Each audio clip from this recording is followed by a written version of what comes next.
Pasko na naman, mga kapiyo. Alam ko po na marami sa atin ang excited ng makatanggap ng regalo ngayong Pasko. Pero marami din ang excited na makapagbigay at makapagpadama ng pagmamahal ni Kristo ngayong Pasko. Inaanyayahan po namin kayo na buksan ang inyong mga puso upang maipadama ang tunay na diwa ng Pasko.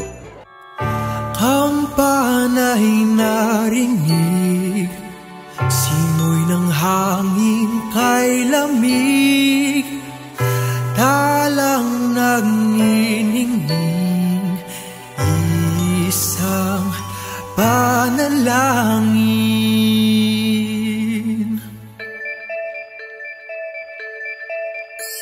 Ngayong araw ng may kapal, magbigay ng parangal, sa kapwa'y maging biyaya, magmahal at magsaya. Ang pusong kapiyo ngayong taong ito ay puso at Paskong para sa lahat. Kung paanong bilog ang Pasko, ang pusong kapiyo ay parang pag-ibig ni Kristo. Bilog, walang simula, walang katapusan, puso at Paskong laging yumayakap para sa lahat.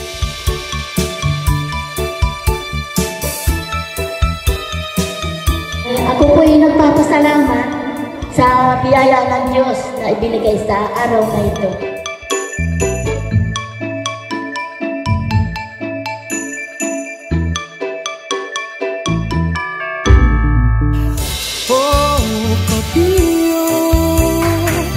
Buksan ang puso sa diwa ng Pasko. Oh, kapiyo. Buksan ang puso sa diwa ng Pasko.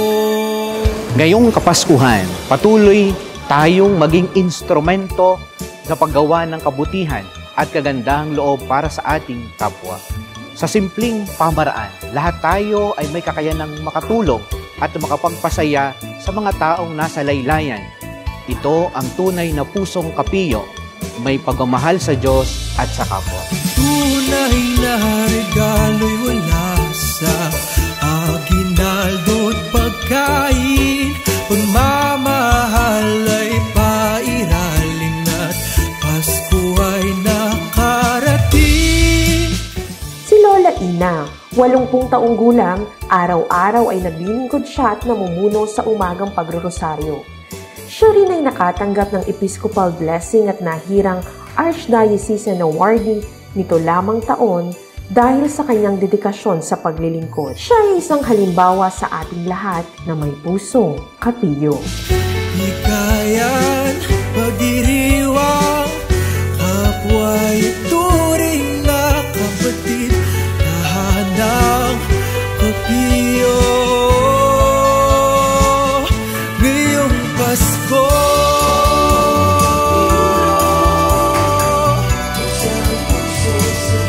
ngayong Pasko,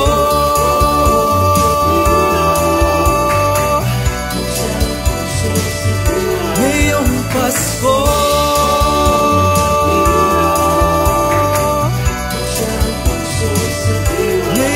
Kami po ang altar server ng National Shrine of Saint Padre Pio na may pusong kapiyo.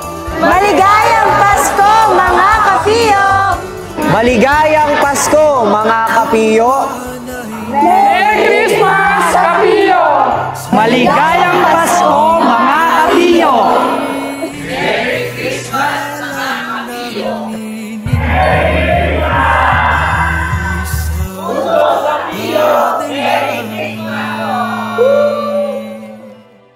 Ngayong Pasko, mga kapiyo, sana kayo ay aming kapuso sa paghatid ng kapayapaan, pagmamahal, pag-asa na siyang tunay na diwa ng Pasko.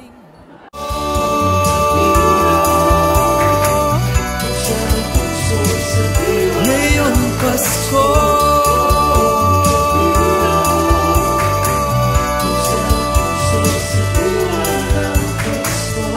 kampanay narinig, simoy ng hangin kay lamig, Talang nagniningning, isang panalangin.